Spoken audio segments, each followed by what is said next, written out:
Le livre que je présente là aujourd'hui, en fait, c'est la deuxième édition, la réédition d'un livre qu'on avait sorti déjà en 2017 aux éditions Le Retour aux Sources avec un titre un petit peu différent, puisque c'était Retour sur Maïdan, la guerre hybride de l'OTAN.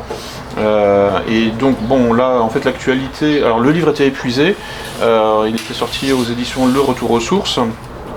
Et donc là cette année, mon nouvel éditeur, avec qui j'ai fait le suprémacisme blanc, après l'intervention militaire russe donc du 24 février, mon éditeur m'a dit écoute, il faut qu'on réédite ton bouquin de 2017 parce que là bon c'est l'actualité qui le commande.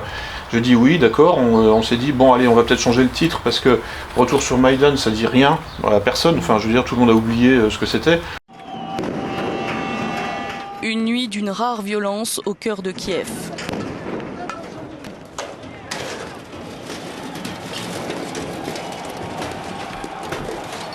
Après une manifestation pacifique de 200 000 opposants pro-européens, plusieurs centaines de protestataires se sont attaqués aux forces de l'ordre. Ils ont criblé de pavés les policiers, lancé des cocktails Molotov, ils se sont emparés de fourgons de police, ils ont incendié au moins 5 autobus.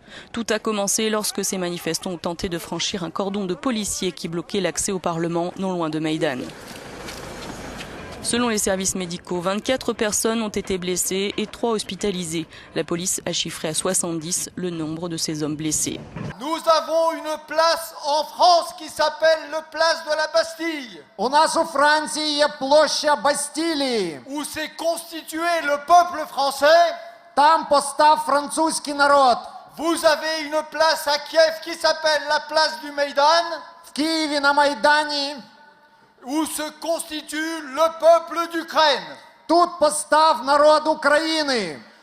En revanche, on va intituler ça maintenant Ukraine, parce que maintenant tout le monde s'intéresse à l'Ukraine.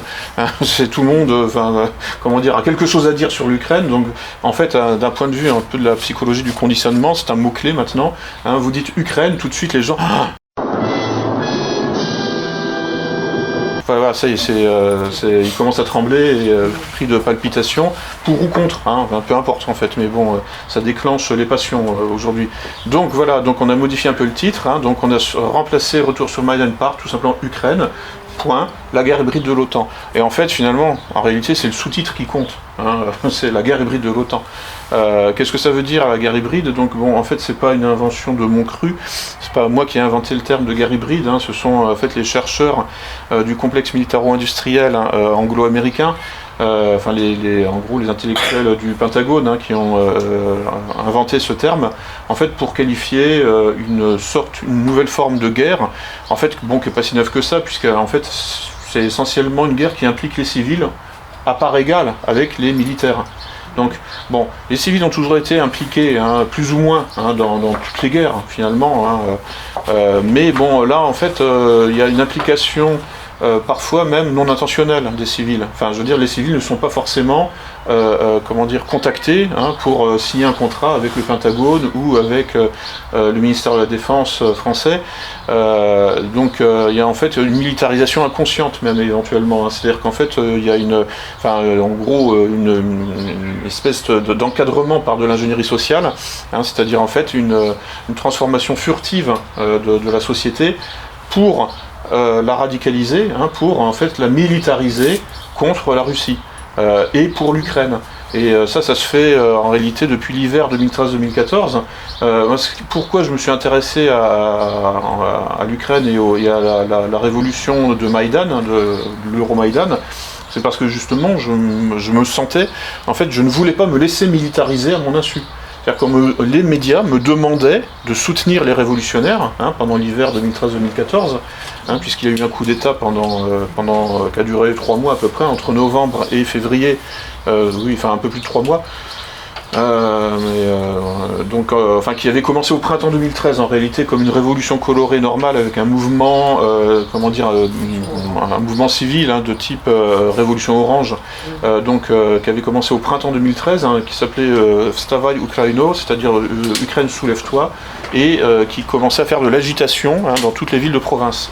avec 3 individus pour animer les manifestations, les mêmes 3 individus qu'on a retrouvés sur Maïdan à partir de novembre, qui là en fait ont été au centre de l'attention médiatique occidentale et mondiale.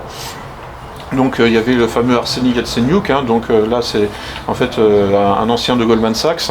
Un certain nombre de forces militaires de la Fédération de Russie sont déployées en Crimée. Nous ne comprenons pas la raison pour laquelle les bots russes sont sur le sol ukrainien. Ce qui s'est passé en Crimée est inconstitutionnel et ressemble à un coup d'État soutenu par le gouvernement russe et l'armée russe. Proche des réseaux Soros, qui lui-même a créé sa propre fondation Open Ukraine. Donc ça fait écho à Open Society, évidemment. Il y avait donc Vitaly Klitschko, là c'est pour le côté un peu bling-bling, un peu clinquant, c'est-à-dire c'est un champion de boxe en fait à la retraite. De l'expérience, Vitaly Klitschko n'en a pourtant aucune quand il se lance en politique. À 2 reprises, il tente de conquérir la mairie de Kiev sans succès. En 2014, lors de la révolution de Maïdan contre le gouvernement, il occupe chaque jour la place de l'indépendance aux côtés des manifestants. Pro-européen, il plaide pour un pays débarrassé de la corruption. Très vite, sa cote de popularité s'envole. En 2014, il remporte enfin la mairie de Kiev. Donc ça, c'était la figure médiatique connue au niveau mondial, en tout cas par les amateurs ou les professionnels de boxe, mais éventuellement par, je dirais, le grand public, et qui lui donc était pris en charge, qui a suivi des cours pour apprendre à parler en public, puisque le type est sportif a priori. C'est pas quelqu'un qui en fait vient, je dirais, d'une tradition professionnelle en quelque sorte rhétorique. Donc il a été pris en charge et il a suivi des formations organisées par la CDU, donc le parti de Angela Merkel. Donc c'est l'homme de Berlin en quelque sorte. Et puis le troisième larron, c'était Oleg Tiagnibok. Et donc là, alors jusqu'à présent, qu'il y ait un ancien de Goldman Sachs à la tête d'une révolution colorée, a priori c'est logique. Qu'il y ait une figure médiatique pour en quelque sorte, avoir, je dirais, la sympathie du grand public, un sportif, qui fait des publicités, qui passe dans... ça aussi, a priori c'est normal. En revanche, le personnage un peu atypique, on pourrait se dire, c'est Oleg Tiagnibok, qui est le président du parti Svoboda, qui est en fait d'obédience, qui est néo-nazi, pour aller vite. C'est-à-dire que ils font régulièrement, tous les ans, un événement en mémoire des soldats ukrainiens intégrés dans la Waffen-SS, dans la division de Galicie. Did you know that during the Second World War, some Ukrainians served in the Waffen-SS? And did you know that in smaller Ukrainian circles today, these men are being celebrated? In the years after the fall of the USSR and the independence of Ukraine, members of the pro-German Ukrainian units from World War II are being celebrated by Ukrainian nationalists. On images like these, you can see what I mean. Et puis il s'en cache pas. Je rapporte un certain nombre de sources là, dans le bouquin. En fait, tous les intellectuels du parti, s'intéressent de près au pan-germanisme, au Völkisch, au mouvement Völkisch, au NSDAP. Il y a beaucoup d'historiens en fait dans ce parti, qui a des intellectuels en fait, qui ont beaucoup étudié justement les années 30, l'Allemagne nazie, etc. Mais d'un point de vue laudatif, c'est-à-dire c'est pas pour en faire la critique, c'est au contraire pour en quelque sorte essayer d'en produire en fait une mémoire utilisable dans le champ du nationalisme ukrainien. Alors là, dans le livre sur le suprémacisme blanc, je rapporte des sources. Je commence le chapitre consacré à l'Ukraine par une étude sur Dmytro Dontsov, qui est donc un des pères fondateurs du nationalisme ukrainien, qui est mort en 1973 au Canada où il a immigré. mais qui dans les années 1920 a produit un certain nombre de textes aussi pour dire voilà, nous devons nous associer au mouvement fasciste naissant, et puis ensuite très rapidement il a commencé en fait à regarder du côté de l'Allemagne hitlérienne à partir de 1933 pour créer des liens, pour se faire des amis en quelque sorte, pour se sentir plus fort face à Moscou, et face donc à l'URSS. Comment dire, on ne peut pas dire que, parce qu'on entend souvent sur le plateau de télévision, oui, mais Stepan Bandera, par exemple, qui est une grande figure du nationalisme ukrainien. Alors là, c'était pas du tout un intellectuel. Là, c'est vraiment un homme d'action pur et dur, donc un paramilitaire, un terroriste. On entend souvent sur le plateau de télé maintenant, puisque BFM TV soutient le régiment Azov. On l'a vu pendant des semaines. C'est-à-dire que BFM TV aujourd'hui prend le parti d'un mouvement paramilitaire à l'origine, intégré ensuite dans la garde nationale ukrainienne, mais qui en fait se revendique officiellement du Troisième Reich, et de la mémoire du Troisième Reich. Ces combattants désormais prisonniers faisaient partie des derniers à résister. À la sortie de l'usine Azovstal, les soldats russes essayent d'identifier ces hommes.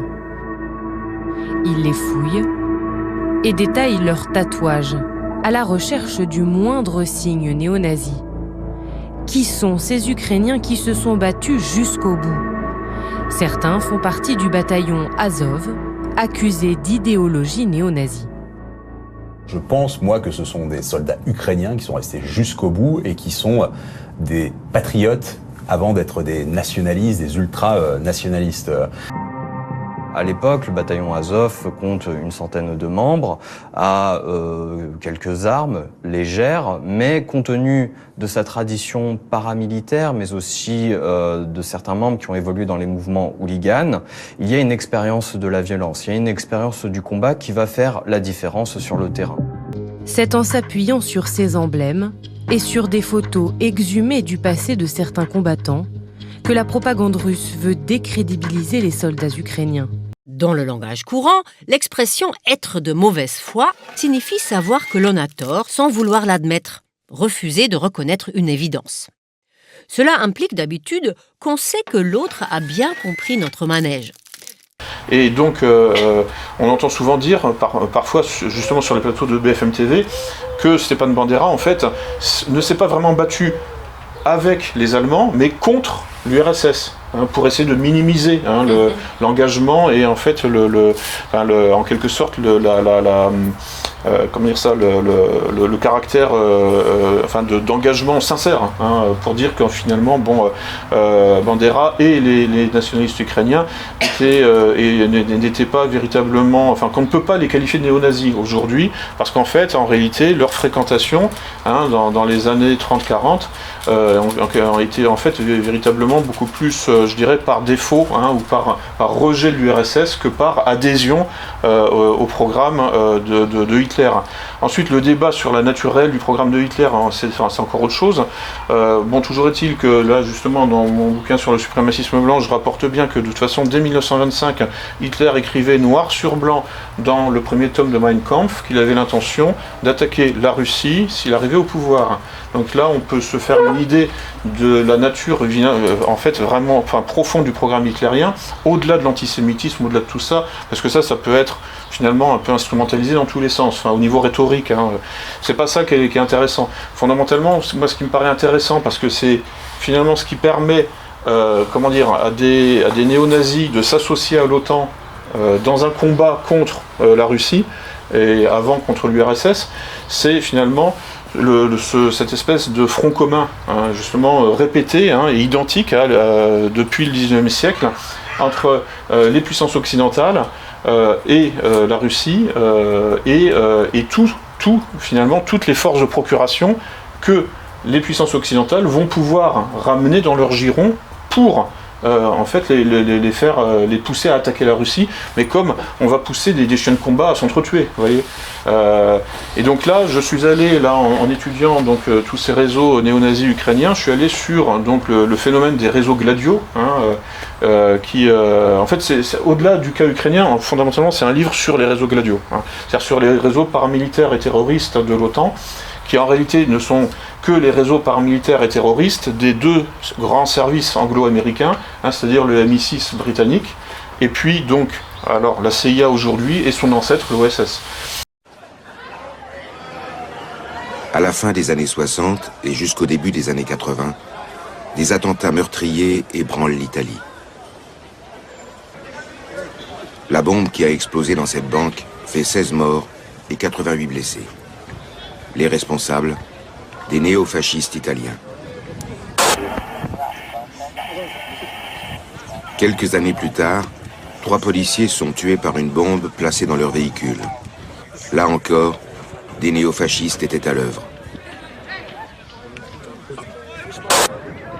Août 1980. Cette série d'attentats atteint son paroxysme. Une bombe de grande puissance explose dans la salle d'attente de la gare de Bologne. Une aile du bâtiment s'écroule et on dénombre 85 victimes dans les ruines. Jamais dans l'Europe d'après-guerre, il n'y avait eu autant de morts lors d'un attentat.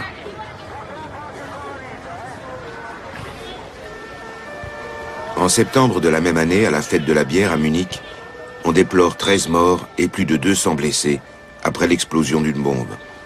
C'est l'attentat le plus meurtrier de l'histoire de la République fédérale. En quoi ces attentats se ressemblent-ils? Existerait-il un lien entre eux? À chaque fois, les groupes d'extrême gauche sont montrés du doigt les premiers. Les Brigades rouges en Italie et la fraction armée rouge en Allemagne de l'Ouest. Mais en réalité, les responsables appartiennent au milieu d'extrême droite. Et détail troublant, ils ont fait usage d'explosifs militaires. Lorsqu'on remonte la piste de ces attentats sanglants, on se heurte de manière répétée à une organisation paramilitaire secrète en Europe de l'Ouest, pilotée au début par l'OTAN et les services secrets de chaque pays, en dehors de tout contrôle parlementaire. Son nom, réseau Stay Behind, ou Gladio, le glaive en italien.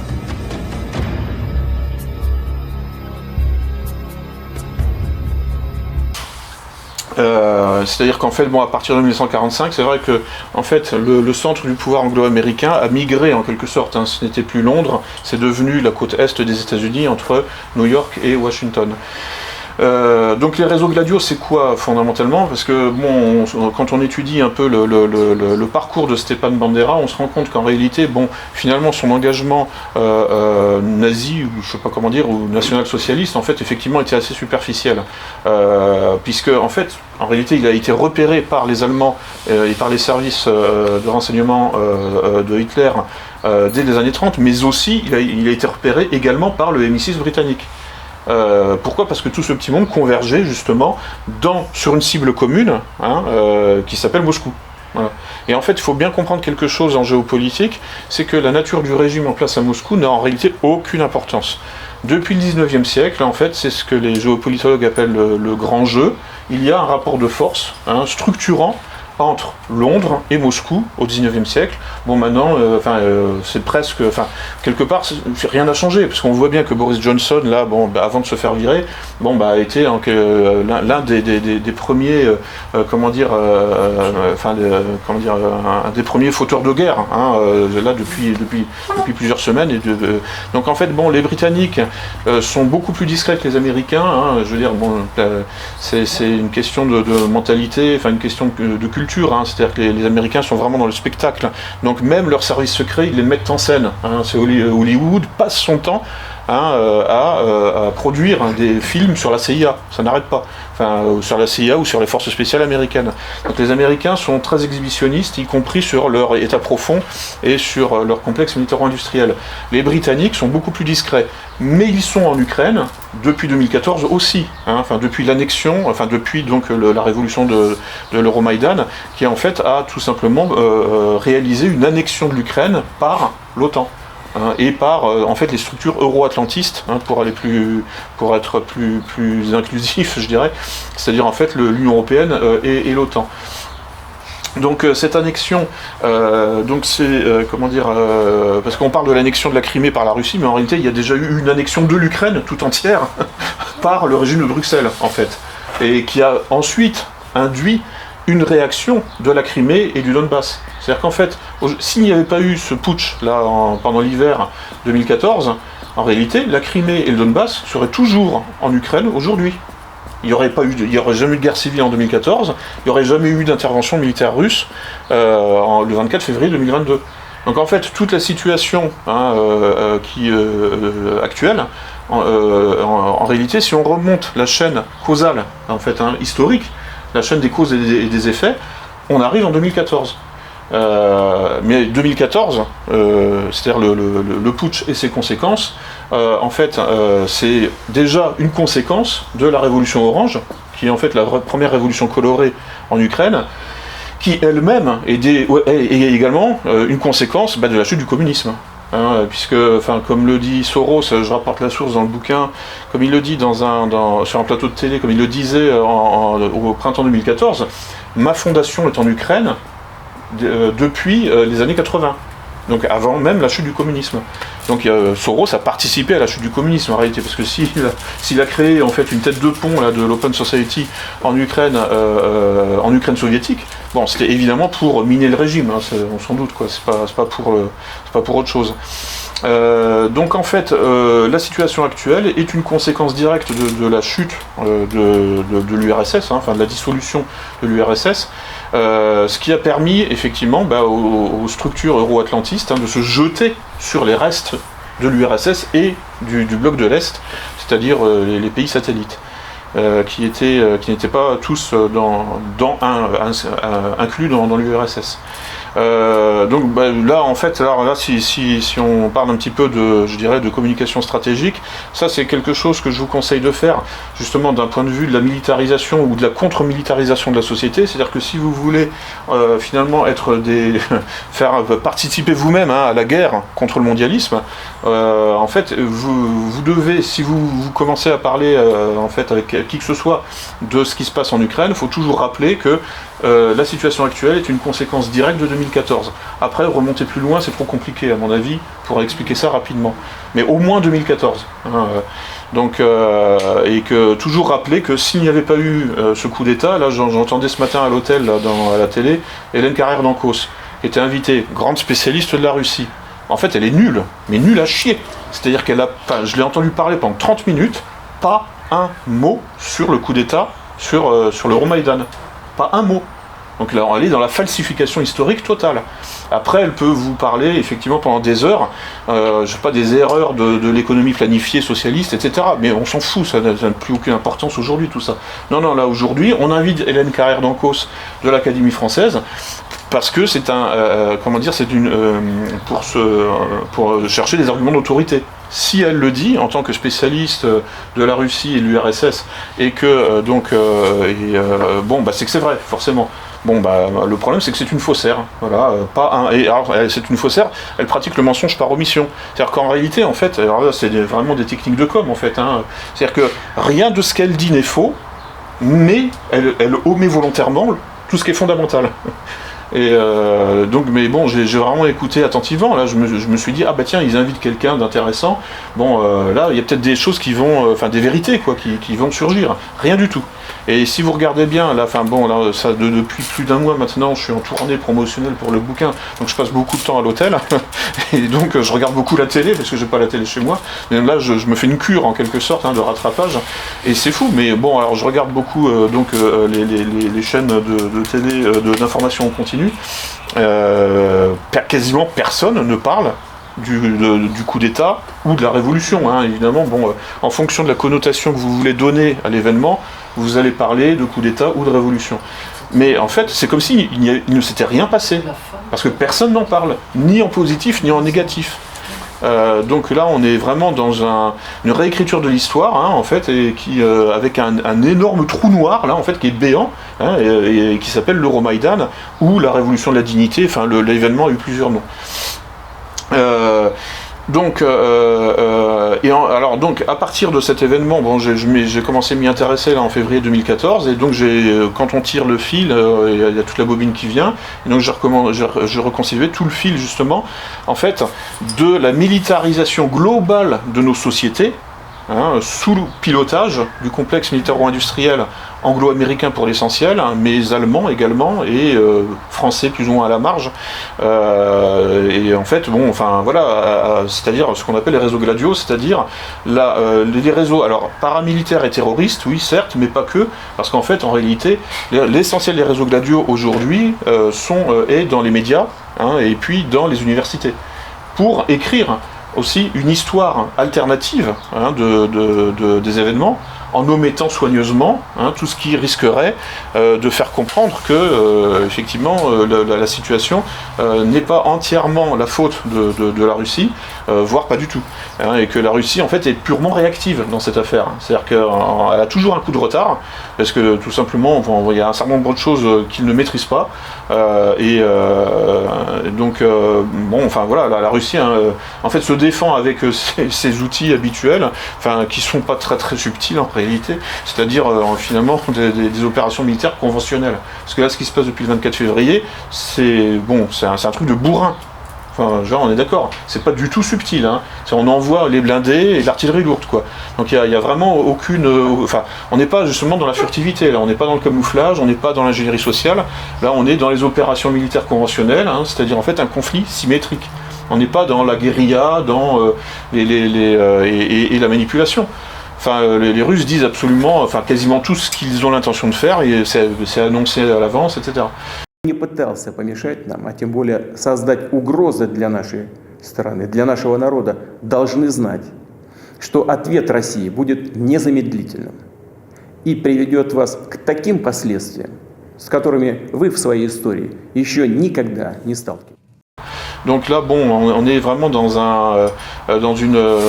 finalement un retour du réel, ça, on pourrait dire ça comme ça, avec effectivement un retour, le réel, d'après la définition de Jacques Lacan, le réel c'est quand on se cogne, donc c'est en gros ce qui nous fait sortir justement en fait des fantasmes ou de l'imaginaire.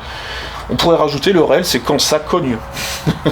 Voilà, bon, là en l'occurrence, l'armée russe, provoque un singulier retour du réel dans le monde occidental. Alors bon, les gens un peu militants ou un peu structurés, donc c'est-à-dire un peu eux-mêmes militarisés dans leur tête, finalement ne sont pas très étonnés, on n'est pas très déstabilisés. Moi, je savais que de toute façon il y aurait, que ça allait exploser en Ukraine un jour ou l'autre. C'est pour ça que je me suis attaché. Honnêtement, avant 2014, je ne pensais pas m'intéresser à la géopolitique à ce point. C'était pas un sujet, c'est pas mon sujet de primordial, de prédilection. Moi, mon truc, c'est plutôt l'ingénierie sociale, c'est-à-dire en fait la psychologie, la philosophie, bref.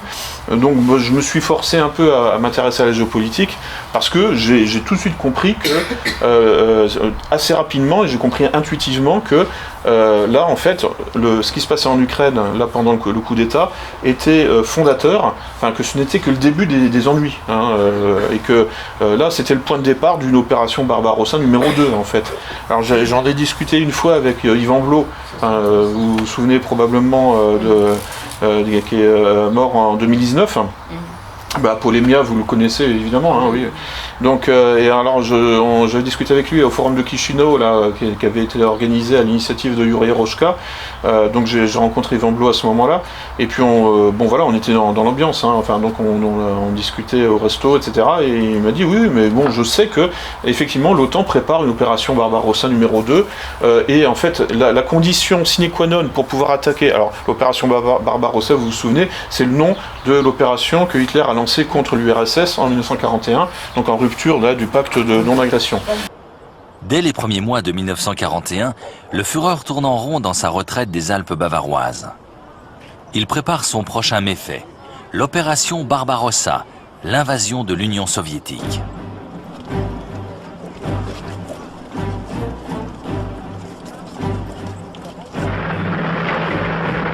Ces forces, soigneusement rééquipées, ont été redéployées à l'Est. Elles sont prêtes pour le grand assaut.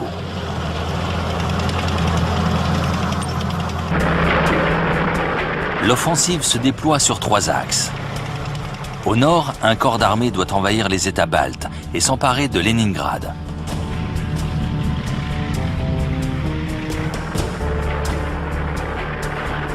Au centre, un autre corps d'armée doit progresser vers Moscou.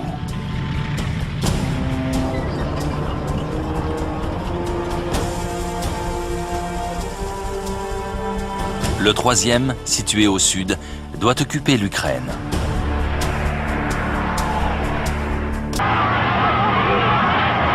Dans certaines régions, les Allemands sont accueillis en libérateurs. C'est particulièrement le cas en Ukraine, où le sentiment anti-russe est très fort. Donc il y a une opération Barbarossa numéro 2, c'est-à-dire une attaque de la Russie directement sur ses frontières par des armées occidentales, était en préparation. Et la condition sine qua non pour ça, c'était l'annexion de l'Ukraine, justement, pour tout simplement se rapprocher des frontières physiques de la Russie. Sans l'annexion de l'Ukraine, c'est pas possible. Donc là, c'était réalisé. Donc voilà, le job était, une bonne partie du travail était déjà faite. Et juste, je termine la phrase. Le problème, c'était le Donbass. Voilà, qui en quelque sorte était un foyer, on pourrait dire, un peu chaotique, au cœur même de l'Ukraine. Donc il fallait déjà faire une purge ethnique des habitants du Donbass. En fait, ça c'est ce qui était aussi dans les cartons. Donc le fondateur du régiment Azov, Andriy Bieletsky, l'a dit sur un plateau de télé en 2019, je rapporte la source là-dedans. Tout ce que je dis est sourcé, 100% ou 99%. Quoi. Après, parfois, évidemment, en fin de chapitre, je m'autorise à formuler des hypothèses. Donc là, bon, je dis ce que je pense ou ce que j'anticipe.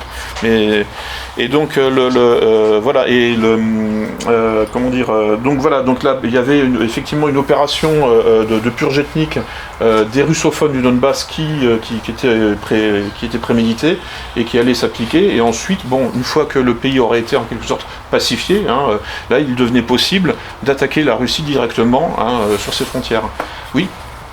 La question c'était pourquoi ils avaient besoin de l'Ukraine, parce qu'il y a la Pologne, la Lituanie, il y en a plein d'autres de l'OTAN, pourquoi ils ne pouvaient pas attaquer de par là? Alors ça c'est pour justement réaliser l'intermarium. Alors l'intermarium c'est un concept inventé par un grand homme d'État polonais, Józef Pilsudski, bon, qui n'est pas très connu en France, mais bon, qui est en fait c'est le De Gaulle, le De Gaulle polonais en quelque sorte, ou c'est le Churchill polonais, voilà, c'est l'homme central de la politique, de la géopolitique polonaise au XXe siècle. Il a des statues, des ronds-points, enfin dans les ronds-points, etc. Voilà. Et donc il avait théorisé, il avait sa propre théorie géopolitique, il appelait ça l'intermarium. C'est-à-dire en fait la fusion politique en fait des pays situés entre la mer Baltique et la mer Noire. Donc c'est essentiellement la Pologne et l'Ukraine. Après il y a plusieurs versions de l'intermarium. En fait ça peut intégrer aussi les États baltes. Voilà. Ça peut aussi intégrer. En fait alors, il y a la version, c'est la Fédération des Trois Mers. Et là qui va jusqu'en Adriatique. Donc qui inclurait aussi l'ex-Yougoslavie par exemple. Donc c'est en fait une sorte et puis alors juste le deuxième axe de la pensée de Pilsudski, qui n'était pas uniquement un militaire et un politicien, mais qui était aussi un penseur de la géopolitique, c'était le prométhéisme. Il a donné son nom. Alors le prométhéisme d'après, évidemment la figure mythologique de Prométhée, mais je ne sais pas pourquoi exactement. Alors je soupçonne, parce que il avait des liens avec la franc-maçonnerie de son temps, je soupçonne que effectivement, en gros, les francs-maçons polonais, alors lui-même n'était pas franc-maçon, mais il avait des liens, comme souvent d'ailleurs, je veux dire, il y a des hommes politiques comme ça qui sont en quelque sorte, qui ont une garde rapprochée et qui pèsent sur leurs idées sans apparaître en quelque sorte. Et donc le prométhéisme vient peut-être effectivement de ses liens avec la franc-maçonnerie polonaise, notamment les bénébérites, donc la franc-maçonnerie juive.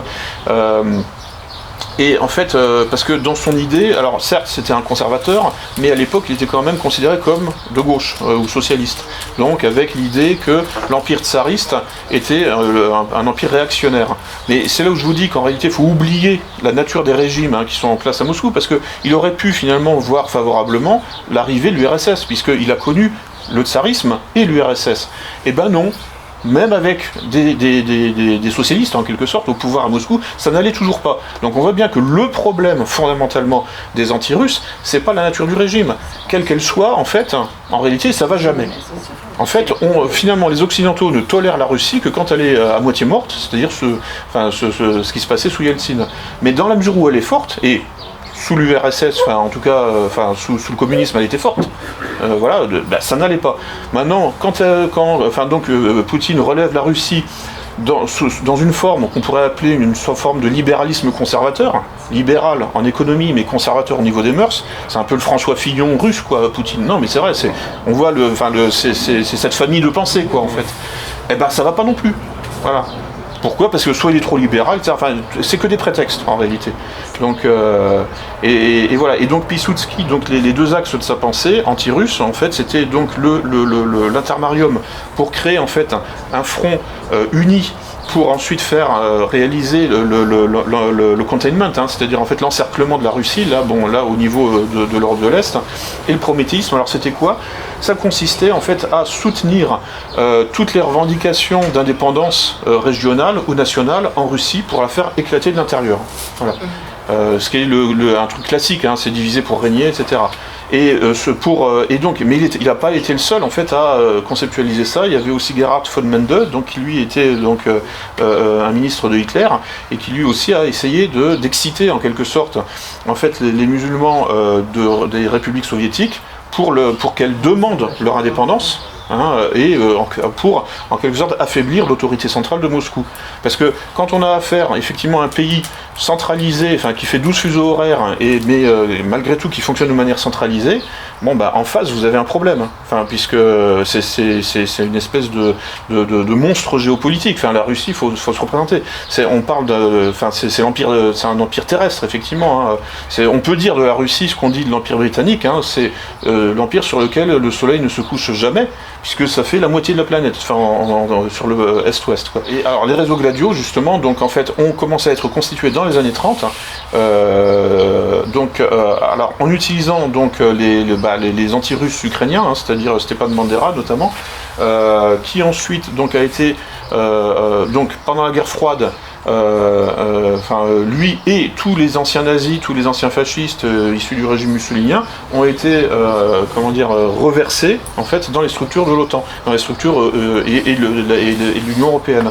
Et en fait, avec donc des sortes de cohabitation un peu bizarroïdes en fait, entre effectivement, parce qu'en fait là, qu'est-ce qui fait le dénominateur commun de tout ça, c'est uniquement la fixation sur une cible commune, en l'occurrence Moscou.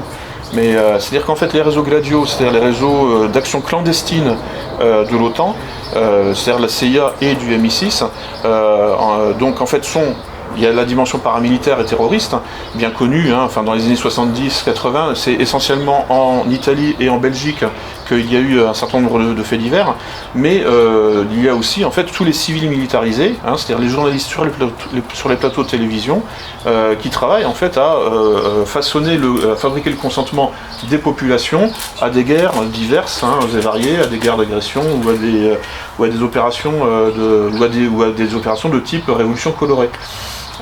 Et en fait, ces réseaux gladiaux piochent dans trois viviers principaux, c'est-à-dire donc l'extrême droite depuis les années 30, plus ou moins issus du Troisième Reich ou de l'Italie mussolinienne, ou plus ou moins satellisés autour, comme donc les nazis ukrainiens, les musulmans.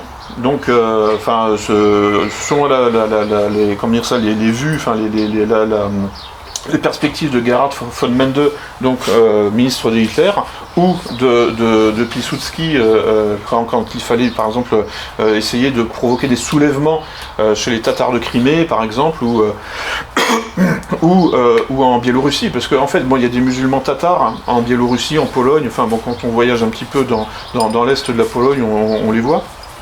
Et toutes les minorités peuvent être utilisées en fait pour commencer en fait à déconstruire les unités nationales. Et puis le troisième vivier de recrutement des réseaux gladiaux, c'est l'extrême gauche. Donc là on tombe régulièrement sur des recruteurs moi j'ai quelqu'un dans ma famille je vais pas, puisque c'est filmé, je vais pas, s'il regarde la vidéo ça va le mettre mal à l'aise, donc je vais pas trop en dire, mais on tombe régulièrement en fait, on sait qu'il y a des filières de recrutement depuis la France ou depuis l'Europe occidentale pour aller faire la guerre à la Russie en Ukraine, et qui mobilise des gens d'extrême gauche aussi. Enfin, il y a tout un tas de gauchistes, et aussi en Syrie, puisqu'en réalité, l'Ukraine et la Syrie sont en fait finalement la même guerre en deux parties. Donc je voulais juste en fait vous lire, un petit passage là justement là en fait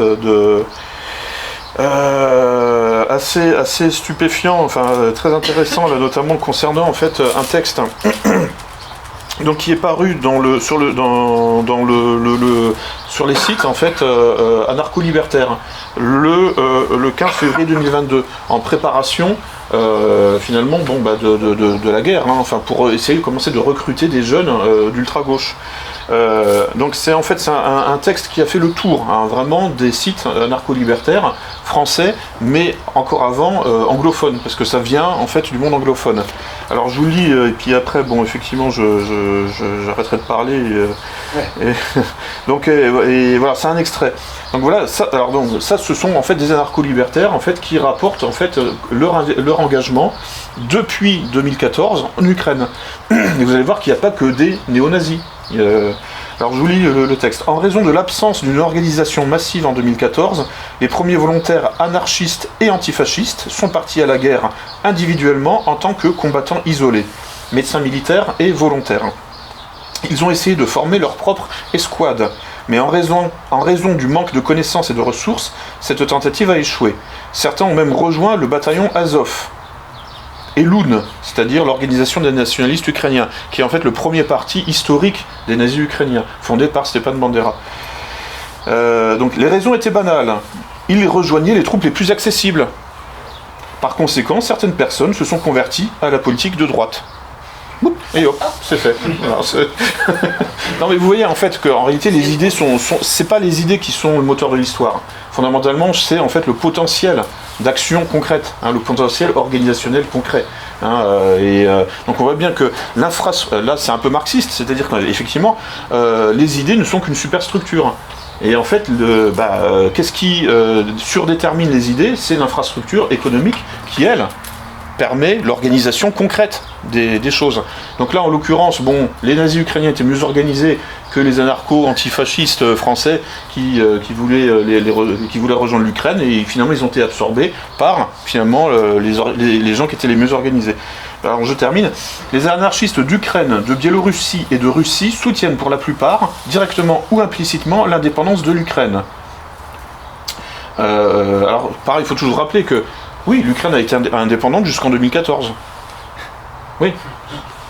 Elle était indépendante. Donc c'est pas un problème. Tout le monde est pour l'indépendance de l'Ukraine. Mais justement, donc il faudrait peut-être à ce moment-là, si on est pour l'indépendance de l'Ukraine, rétablir le statu quo ante, rembobiner la cassette en 2013, jusqu'en 2013. Donc les anarchistes d'Ukraine, de Biélorussie et de Russie soutiennent l'indépendance de l'Ukraine. La raison en est que même avec toute l'hystérie nationale, la corruption et un grand nombre de nazis, donc ils le reconnaissent, comparé à la Russie et aux pays qu'elle contrôle, l'Ukraine ressemble à un îlot de liberté. Ce pays conserve des phénomènes uniques dans la région post-soviétique, tels que la remplaçabilité du président, un parlement qui a plus qu'un pouvoir nominal, et le droit de réunion pacifique. Mais comme si ça n'existait pas en Russie ou en Biélorussie. Enfin, dans certains cas, compte tenu de l'attention supplémentaire de la société, les tribunaux fonctionnent même parfois selon le protocole prévu. Ils s'étonnent, non mais... Dire que cette situation est préférable à celle de la Russie n'a rien de nouveau. Comme l'écrivait Bakounine, nous sommes fermement convaincus que la République la plus imparfaite est 1000 fois meilleure que la monarchie la plus éclairée. Sous-entendu, en Russie c'est une monarchie. C'est ça en fait, l'usage qui est fait de cette citation de Bakounine, c'est pour dire que il vaut mieux la République d'Ukraine, même infestée par des nazis, et par les réseaux Soros, que une monarchie éclairée, sous-entendu la Russie. Mais la Russie n'est absolument pas une monarchie éclairée, c'est juste une république, parlementaire, président, non, c'est un modèle, c'est présidentiel je crois. Ouais. Mais bon, bref, de toute façon, ça fonctionne sur le principe du scrutin, puis des élections. Ensuite, alors, il existe de nombreux problèmes à l'intérieur de l'Ukraine, mais ces problèmes ont plus de chances d'être résolus sans l'intervention de la Russie. Bon, cela vaut-il la peine de combattre les troupes russes en cas d'invasion? Nous pensons que la réponse est oui. Les options que les anarchistes ukrainiens envisagent à l'heure actuelle comprennent l'adhésion aux forces armées de l'Ukraine, l'engagement dans la défense du territoire, l'engagement partisan et le volontariat. Une éventuelle invasion russe oblige le peuple ukrainien à chercher des alliés dans la lutte contre Moscou. Pas sur les médias, pas sur les réseaux sociaux, mais dans le monde réel. Les anarchistes ne disposent pas de ressources suffisantes en Ukraine ou ailleurs pour répondre efficacement à l'invasion du régime de Poutine. Il faut donc penser à accepter le soutien de l'OTAN. Et voilà. Et là, vous avez réalisé la coagulation de tous les réseaux gladiaux, c'est-à-dire, alors évidemment les nazis, eux, étaient déjà acquis à la cause, en quelque sorte. Là, vous avez donc la composante d'extrême gauche. Ce genre de texte a pour fonction de réaliser justement cette jonction, cette solidarité, cette coagulation entre donc les réseaux de l'OTAN d'extrême gauche, les réseaux de l'OTAN d'extrême droite. Il ne manque que donc les djihadistes, là qui se sont fait massacrer en Syrie, donc on n'en parle plus trop. Mais si vous lisez mon bouquin, donc je fais le chapitre 10 en fait, où je fais les parallèles justement entre la situation syrienne et la situation ukrainienne, et je rapporte des sources en fait, tout simplement. C'est-à-dire qu'il y avait vraiment en fait des allers-retours permanents entre donc des islamistes, des djihadistes ukrainiens qui sont partis en Syrie, qui sont revenus en Ukraine, des Syriens ou en fait des Tchétchènes, mais bon, anti-russes, donc pas ceux de Kadyrov, ou alors tout simplement, ou des gens d'Arabie Saoudite ou de France ou du Maghreb qui sont partis en Syrie, qui ensuite sont allés en Ukraine, etc.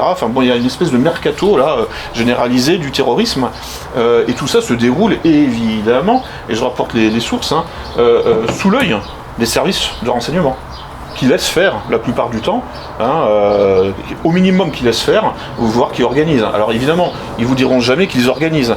Mais bon, moi je peux vous dire, je suis allé en Syrie en 2019, avec des gens que vous connaissez, dont Youssef Indy par exemple, ou Jean-Michel Vernochet. On était un petit groupe de 10 personnes. On a rencontré le numéro 2 du Parti Basse, qui nous a dit, notre problème fondamentalement, c'est pas les djihadistes, parce que en fait, ça reste des amateurs. Mais c'est comme le régiment Azov, ce sont des amateurs fondamentalement. Et donc il nous dit, voilà, donc notre problème c'est pas les djihadistes qui en fait ne savent pas se battre en réalité. Non, notre problème ce sont les officiers occidentaux qui encadrent les djihadistes.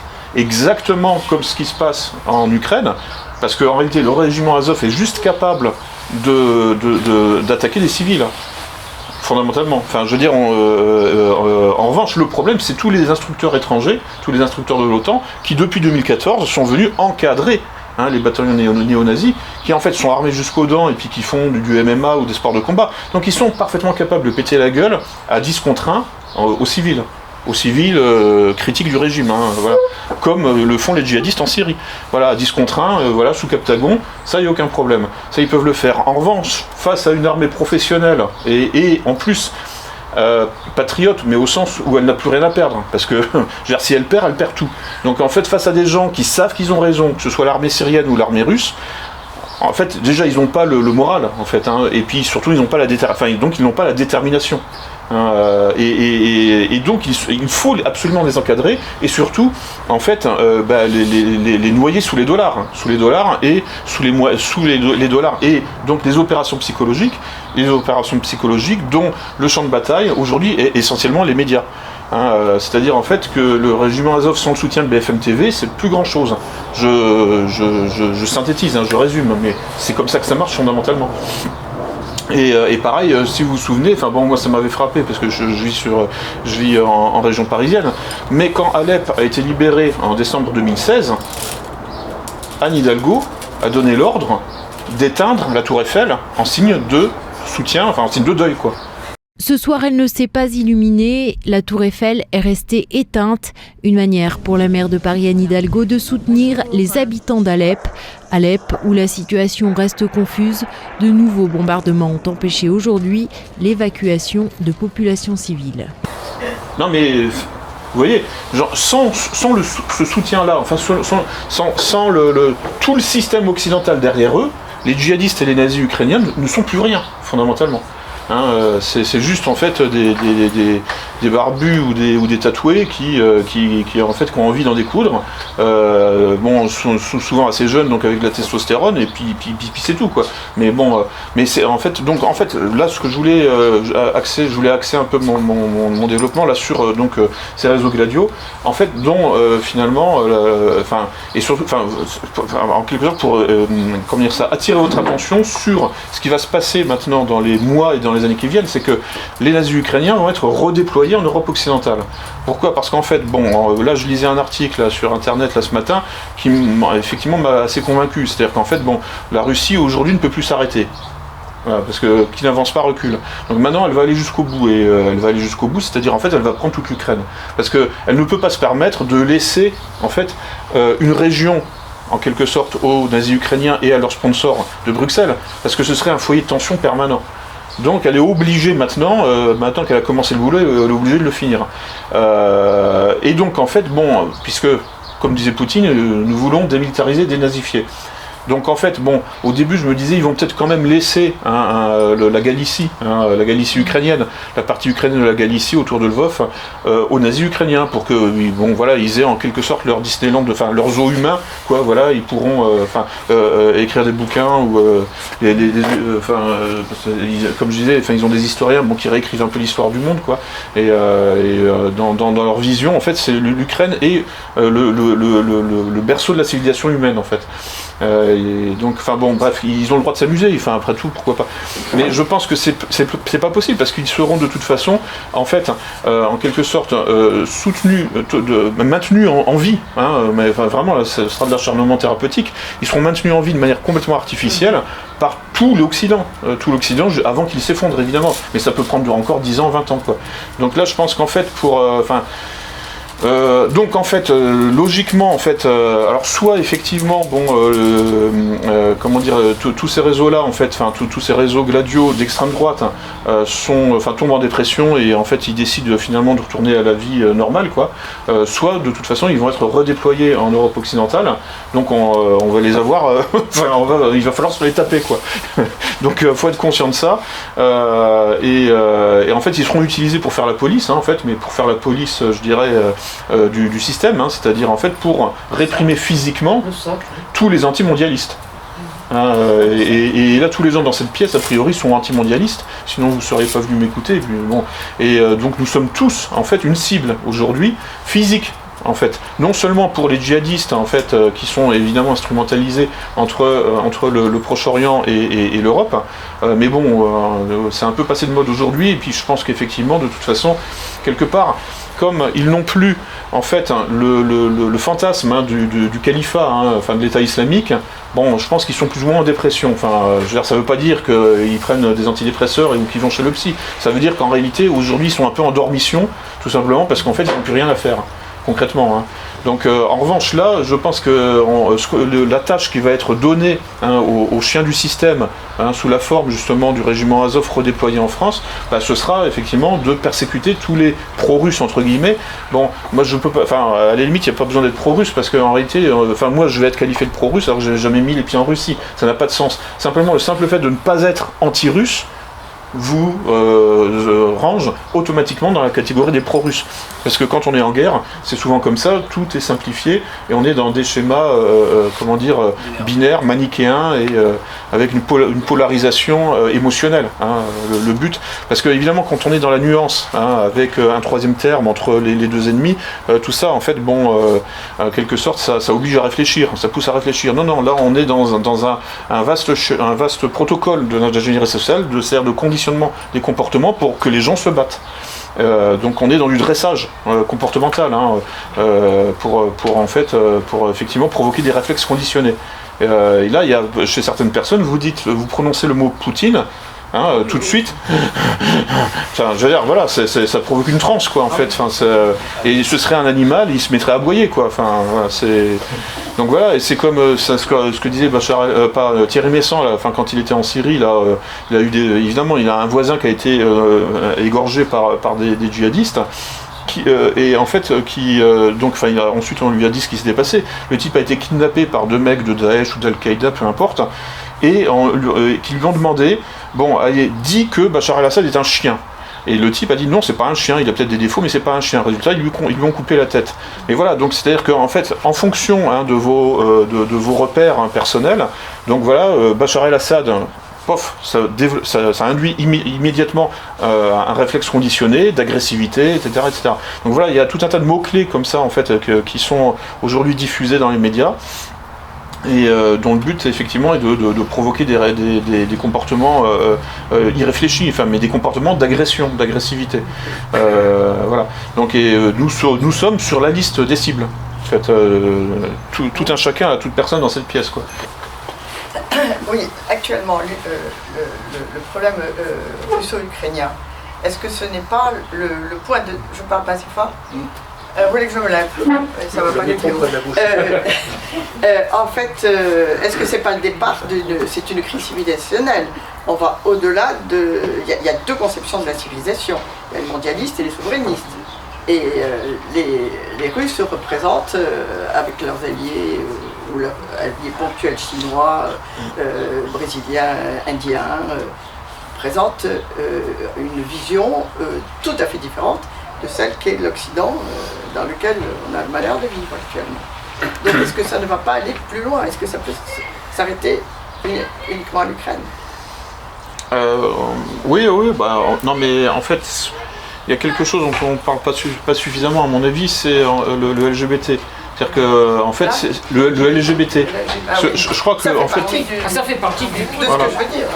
C'est-à-dire qu'en fait, parce que bon, il y a une volonté de puissance chinoise, c'est évident. Enfin, la Chine est un peu expansionniste quand même. Elle fait la guerre économique de manière assez efficace.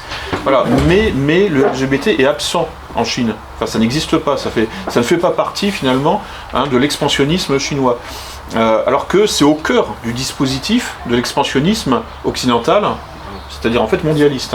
De la même manière, l'immigration ou l'immigrationnisme, en fait, en gros, ce qu'on pourrait appeler le programme Koudnov-Kalergi, voilà, il faut que ça tourne, ou alors le pacte de Marrakech. Là. Le pacte mondial pour des migrations sûres, ou pacte de Marrakech, c'est quoi? Un document d'une 40aine de pages fixant comme objectif commun d'améliorer la coopération en matière de migrations internationales, et ce, par une batterie de mesures allant de la collecte de données à l'accès pour les migrants à des services dits de base. C'est-à-dire, on va organiser l'immigration au niveau mondial pour en quelque sorte en fait et on va l'organiser de manière pacifique et positive pour tout le monde. Bon, ça effectivement, donc cet immigrationnisme forcené et le LGBT sont totalement absents du logiciel chinois, y compris dans sa version expansionniste. Donc là il y a effectivement une rupture, une vraie frontière en fait entre deux systèmes qui aujourd'hui cohabitent, un système en gros euro-atlantiste qui lui est en gros c'est l'Europe et l'Amérique du Nord quoi pour anglo-saxon. Anglo-américain, oui, voilà, oui. Avec l'Australie, la Nouvelle-Zélande. Oui, alors c'est essentiellement, alors le cœur nucléaire en fait de ce système, effectivement, c'est les Anglo-américains. Mais bon, après, je veux dire, on est dedans et puis, ça plaît beaucoup à beaucoup de gens aussi en France, en Allemagne, en Italie. En fait, nous ne sommes pas de tous, comme ça, nous sommes intégrés dedans aussi et avec, il y a une fabrique du consentement, je suis bien d'accord, mais qui a aussi la même sur les populations aux États-Unis ou en Angleterre. Donc en fait, oui, donc on peut. Il y a deux modèles civilisationnels effectivement là qui sont en train de se mettre en place, de se mettre sur pied. Avec l'un qui en fait est dans l'immigrationnisme LGBT et l'autre qui peut être effectivement, qui a des aspects assez grinçants et plutôt pénibles, parce que bon, avec le crédit social, la Chine propose un modèle de contrôle social par la dictature informatique qui ressemble vraiment, qui nous introduit au transhumanisme, mais le transhumanisme à mon avis surdétermine encore tout ça. Parce que le transhumanisme est une logique transversale, parce qu'à partir du moment où vous consentez en fait à la compétition internationale, vous êtes de toute façon pris dans une sorte de course aux armements technoscientifiques qui à un moment ou un autre vous amène sur le transhumanisme. Donc en fait c'est quelque chose, le transhumanisme c'est ce qui met tout le monde finalement d'accord, ou pas d'accord. C'est ce qui en quelque sorte surdétermine toutes les divisions géopolitiques. Enfin, c'est transversal en fait. Ce que je veux dire, c'est que on pourrait se dire, moi je ne veux pas me satisfaire d'une division géopolitique tranquille entre l'Orient et l'Occident. Vous voyez ce que je veux dire? C'est-à-dire qu'en fait, je pense qu'il y a autant de problèmes en Chine, sinon plus qu'en Europe. Et en l'état actuel des choses, je pense que, vu la manière dont le gouvernement chinois traite sa population, avec des reconfinements à répétition et de la dictature informatique. Surveillés en permanence par des caméras intelligentes à reconnaissance faciale capables de mettre une identité sur un visage en temps réel, les Chinois sont désormais aussi tous notés. 778 sur 950, 548 c'est moins bien, 748, un bon score. Pour ce faire, tout sera passé au peigne fin. Situation financière, habitudes de consommation, carrière professionnelle, jusqu'au comportement sur les réseaux sociaux. Critiquer le gouvernement sur Internet ou exhiber des signes extérieurs de richesse, mauvais score. En revanche, des louanges au parti ou un don de sang augmentera votre crédit social. La majorité des Shanghaïens restent confinés et la police y veille, avec drone parfois.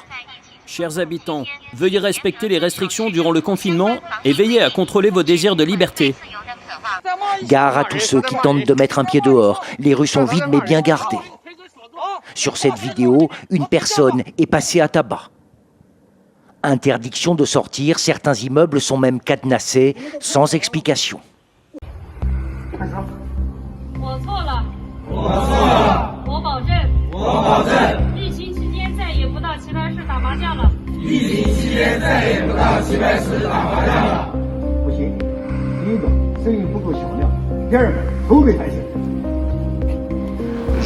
Je suis devenu très sceptique sur la sympathie que j'avais pour la Chine à une époque, en fait, où je me disais, oui, voilà, au moins là, c'est un poids lourd démographique, c'est un poids lourd économique qui va peser, en fait, dans un sens pour... à une époque, j'étais assez eurasiste, en fait, dans le sillage d'Alexandre Douguin. Bon, là, depuis le coronavirus, je suis devenu un peu anti-chinois, j'avoue, parce que franchement, alors autant en 2020, la Chine, quelque part, a réagi d'une manière un peu émotionnelle, le gouvernement a fait un peu comme tout le monde, puisqu'il y avait une espèce de panique générale, ça, on peut l'excuser. Ensuite, j'étais même finalement assez pro-chinois au mois d'août 2020, quand le gouvernement a organisé cette grande fête, là, dans une grande piscine, sans masque, sans distanciation sociale. On avait vraiment l'impression là que on pourrait dire que les réalistes au sein du gouvernement chinois avaient repris le contrôle de la situation et voulaient tourner la page et dire c'est bon, maintenant c'est terminé, la preuve, vous voyez, en fait nous n'appliquons plus les mesures sanitaires en Chine, la preuve on organise une méga fête à Wuhan, puisque c'est une fête qui a été organisée dans la ville d'où le virus est parti. Donc là symboliquement c'était un signe envoyé justement aux mondialistes en quelque sorte pour dire non, le Great Reset n'aura pas lieu chez nous. C'est terminé, on s'est fait avoir pendant 6 mois comme tout le monde, maintenant c'est fini. Mais le problème là c'est que cette année ils ont reconfiné et violemment. Et sans raison, sans aucune raison. Il y a beaucoup moins de raisons de confiner aujourd'hui qu'en 2020. Je veux dire, c'est donc là à quoi ils jouent? Voilà, à quoi ça rime tout ça? Alors on peut chercher des excuses effectivement en disant oui mais en fait c'est finalement pour quelque part détruire l'économie, c'est un acte de guerre économique, on en parlait à table tout à l'heure, un acte de guerre économique, c'est-à-dire qu'ils consentent en fait à se couper une branche à eux-mêmes pour en fait frapper finalement l'ennemi dans un deuxième temps. Vous voyez, c'est des sortes de stratégies où en fait on consent à s'affaiblir soi-même sur un plan parce que en fait par effet papillon en quelque sorte, par effet de contamination, ça va affaiblir les occidentaux dans un deuxième temps. Alors, ça c'est un calcul tout à fait possible. Ça c'est évidemment c'est rationnel même dans une certaine mesure. Mais bon, je veux dire, voilà, à un moment il faut être sérieux quoi. Faut arrêter ces conneries de masques et de confinement quoi. C'est même au prétexte en fait, même si c'est un acte de guerre économique camouflé, c'est-à-dire une opération psychologique. Je veux dire, au bout d'un moment, c'est bon, stop, quoi. Je veux dire, 20 millions de Shanghaïais confinés, non, moi je veux pas que ça recommence à aucun prix. C'est du maintien de l'ordre aussi. Mais c'est carrément ça. De toute façon, il y a des gens qui ont dit effectivement que si la Chine s'était lancée à corps perdu là, dans les mesures sanitaires, c'était aussi pour étouffer ce qui se passait à Hong Kong. Et de fait, il n'y a rien de tel que ça. Enfin, je veux dire, là, avec justement le consentement de la population, et même, je pense, le consentement des insurgés eux-mêmes, une partie en tout cas, qui ont dû croire qu'effectivement, s'ils continuaient en fait à casser des carreaux dans la rue, de toute façon, à cause du virus qui circulait, eux-mêmes, de toute façon, allaient finir aux urgences, quoi. Donc il est certain que des gens au sein de l'État profond chinois, que même la majorité, je pense, savent très bien que c'est une fiction globale, quoi, et qu'ils utilisent ça pour des objectifs en fait de guerre économique ou de contrôle social à usage interne, mais ou les deux, oui, évidemment, oui. Mais bon, à un moment, je me dis trop, c'est trop, quoi. Enfin, c'est bon, quoi. Non, mais c'est un stratagème, hein. C'est un stratagème efficace parce qu'en fait, il y a très peu de gens qui vont oser contester un confinement sous prétexte sanitaire, mais dont le but est en réalité, tout simplement de mater une révolution intérieure à Hong Kong. Sinon, ils vont tuer grand-mère. Sinon, ils vont tuer grand-mère. Oui. Oui, non, mais oui, c'est ça. Oui, juste le.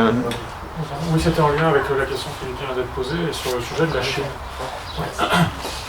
Si on écoute quelqu'un comme Valérie Bugeaud, par exemple, elle ne viendrait pas nous rendre la Chine un peu sympathique. Et moi, je suis comme vous, quand on voit la politique sanitaire qui est menée en Chine, ça rend le pays exécrable. Et justement, c'est plutôt un modèle d'une culture qui nous menace, moi, j'aurais l'impression. Et alors, mais vu que c'est l'allié majeur de la Russie dans ce conflit géopolitique qui se profile, et en lien avec la question sur le Covid, voilà, que dire est-ce que les patriotes français et européens doivent voir dans la Russie un allié quand on voit d'une part qu'elle est alliée à la Chine communiste et ultra-totalitaire, et d'autre part, sur le Covid, elle ne semblait pas avoir les mains entièrement libres, puisqu'il y a quand même eu des masques, puis il y a des histoires de caméras de vidéosurveillance, etc., qui se répandent aussi dans les villes. Alors en fait, là justement, à partir du 24 février, ils ont tout arrêté. C'est en Russie. Ensuite, moi, la question que je me pose, en fait, c'est pas est-ce que je dois m'allier à la Russie. C'est pourquoi on me demande de m'allier à l'Ukraine.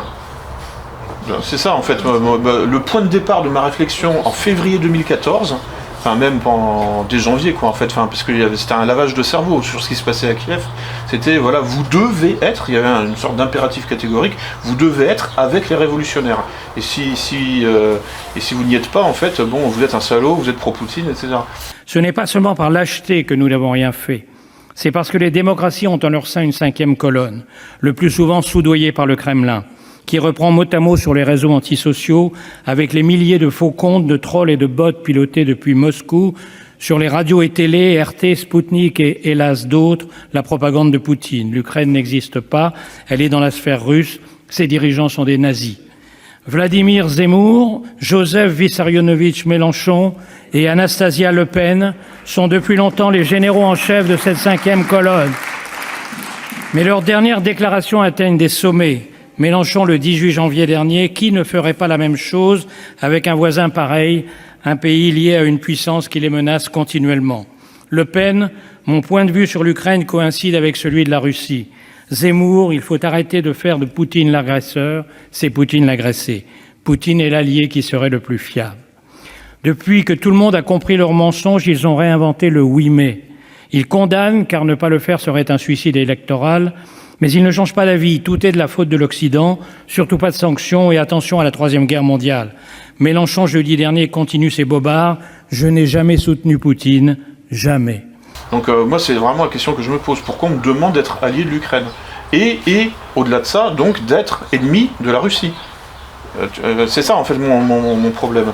Ensuite, effectivement, dans un deuxième temps, je comprends pourquoi on me demande ça, parce que je vis à l'intérieur d'un système qui est, mondialiste, oui, et donc avec une composante fortement LGBT, qui domine, c'est une minorité active qui a pris le contrôle de la société, en France, en fait, et puis dans toute la zone euro-atlantiste, mais pas en Russie.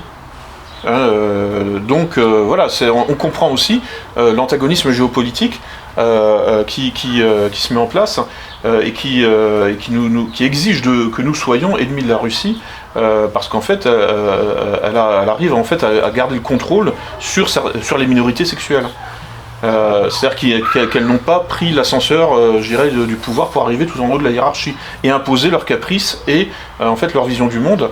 C'était en fait selon le principe des minorités actives. Hein, donc ce ne sont pas des minorités actives qui dirigent en Russie. Donc de ce point de vue-là, ça me paraît plus sympathique, tu vois, parce que je me sens mieux représenté, tu vois, par quelqu'un qui vient de la majorité, tu vois, que par quelqu'un qui vient d'une minorité active, comme Macron en France, par exemple. Enfin, enfin voilà, après il y a des affinités, hein, mais ça veut pas dire que je pense qu'il faut être allié de la Russie. Ça, je vais même pas jusque là. Je me dis simplement, j'ai plus d'affinité avec les élites russes aujourd'hui qu'avec les élites euro-atlantistes. Enfin, qui sont en fait une idiocratie en réalité. Enfin, c'est même pas des, enfin, c'est des élites, oui, certes, parce qu'elles sont au pouvoir. Mais bon, elles sont au pouvoir justement parce que, en réalité, quand ce sont des femmes, elles réussissent grâce à la parité, mais en fait, elles sont nulles concrètement. Enfin, je veux dire, si Anne Hidalgo et Valérie Pécresse ont fait des contre-performances électorales, c'est en fait pourquoi ? C'est parce qu'elles sont montées, parce que c'était des femmes, c'est tout. Voilà, et qu'il fallait, en gros, la mode féministe fait que, voilà, si vous êtes une femme, vous avez plus de chances de réussir aujourd'hui que si vous êtes un homme, à compétence égale. C'est-à-dire que la parité, en fait, n'est pas une parité, c'est la discrimination positive. Et là, la discrimination positive, c'est un peu, en quelque sorte, l'algorithme qui fait monter automatiquement certaines personnes au détriment d'autres qui sont donc à compétence égale. Eh bien, la discrimination positive, manifestement, n'existe pas en Russie. On prend l'ascenseur social, du moins on monte dans la hiérarchie de l'état profond, parce qu'on travaille, et c'est tout. Et on voit le résultat. Enfin, je veux dire, on a affaire à des gens, que ce soit Poutine ou les deux Sergueï, Shoigu et Lavrov. En fait, on a affaire à ce qu'on appelle des réalistes en géopolitique, des pragmatiques. Enfin, ils voient quelque chose, ils cherchent des solutions concrètes, etc. Ils ne sont pas dans l'idéologie. Parce que l'idéologie, c'est toujours au service d'une minorité active. Souvent, en fait.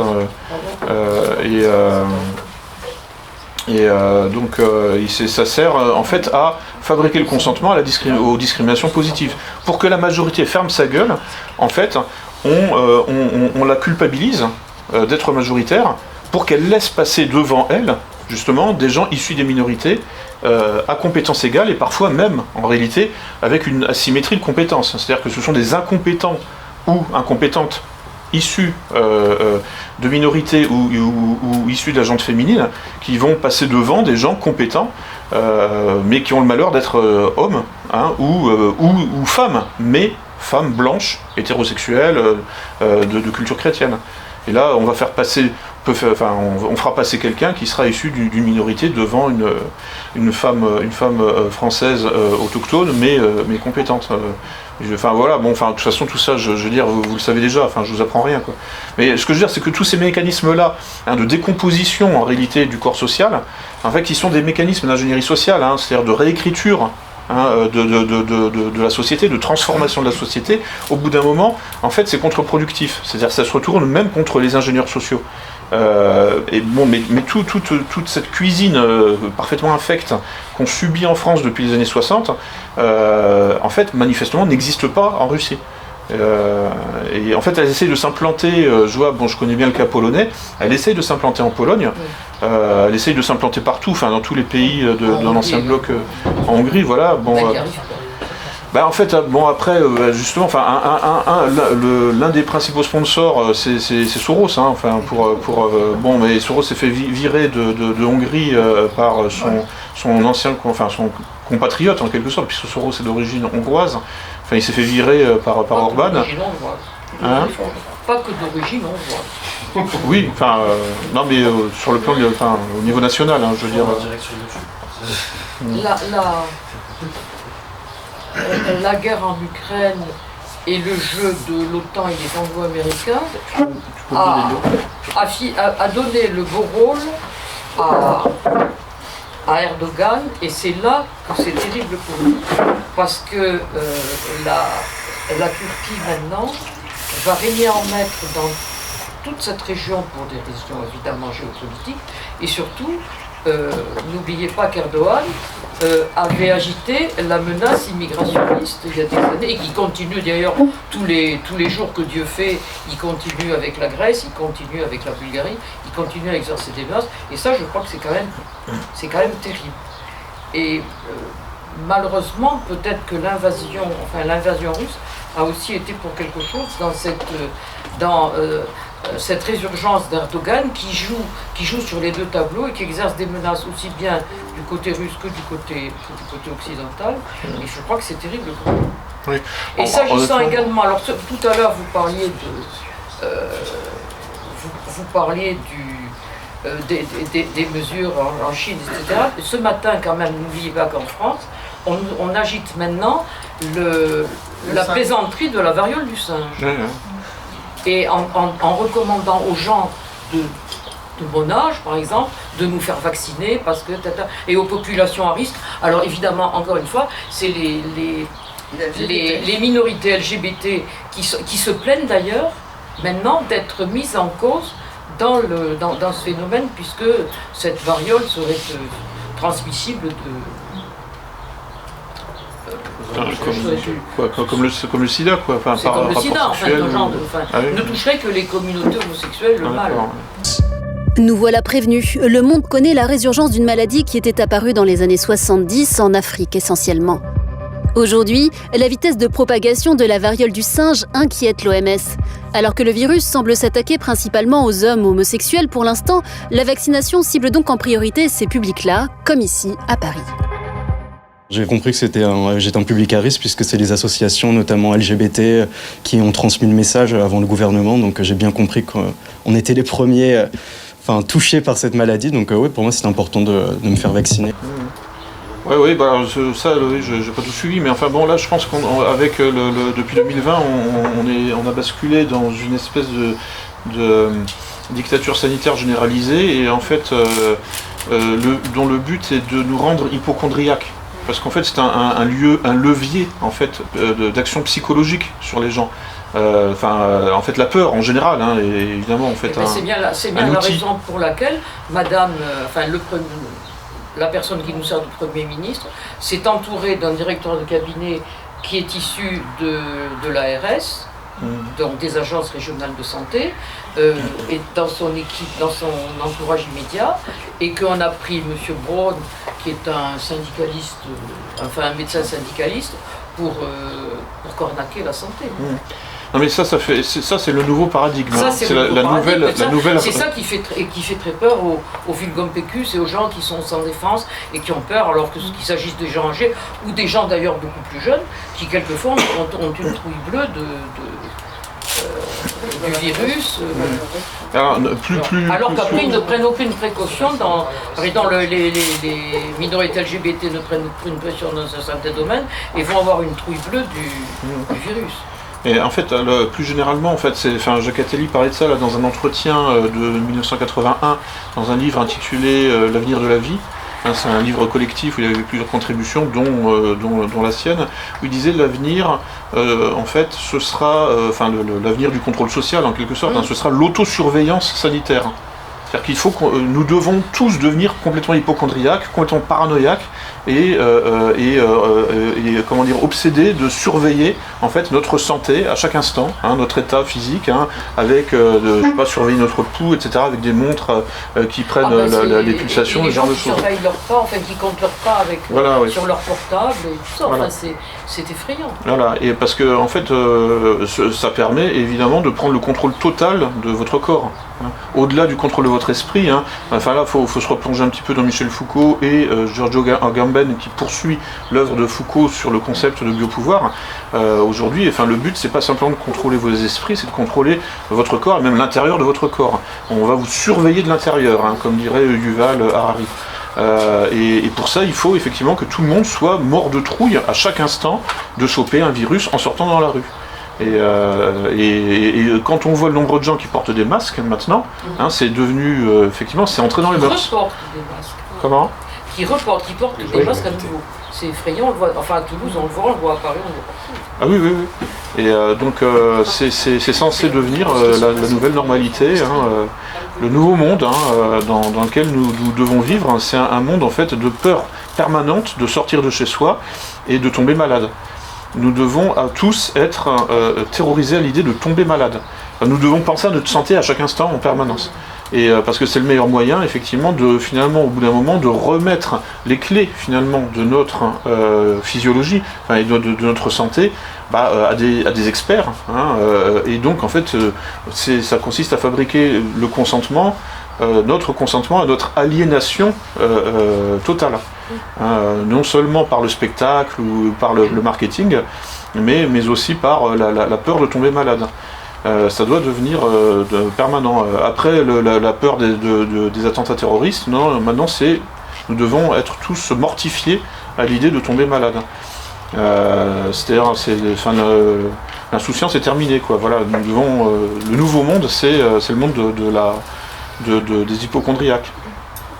Et donc il faut refuser ça évidemment en bloc.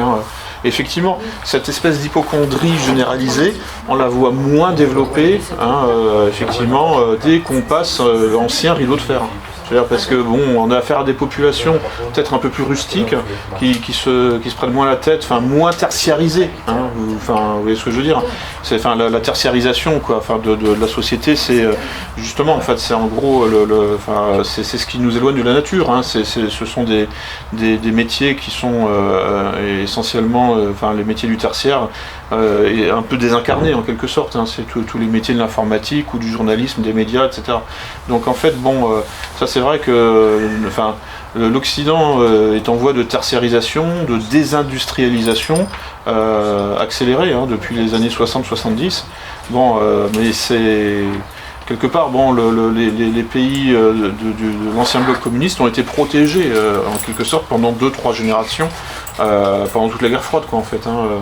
Par la société du spectacle et de consommation qui a un certain nombre en fait de conséquences directes et indirectes, dont la tertiarisation, c'est-à-dire la fragilisation psychologique et physique des populations. Et cette fragilisation pour le pouvoir, c'est quelque chose d'extrêmement efficace. Il faut entretenir une fragilité dans les populations, parce que en fait c'est le meilleur moyen de les contrôler.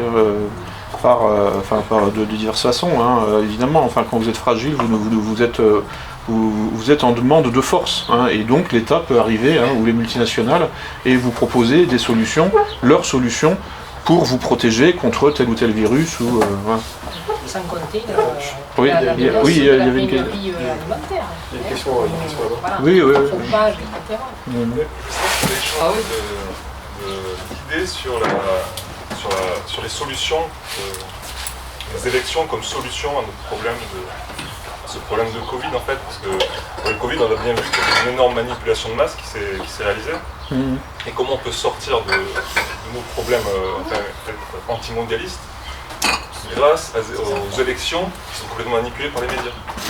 Mais je veux dire, là on a une percée du FN avec 90 députés, on peut s'en réjouir, je pense.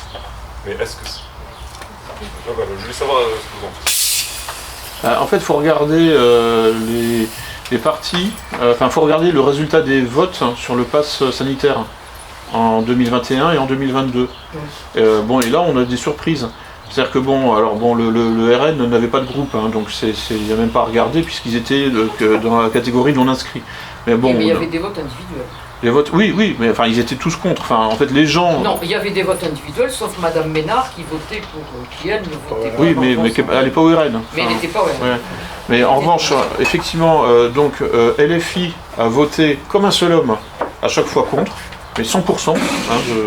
Merci. Ensuite, LR était majoritairement contre.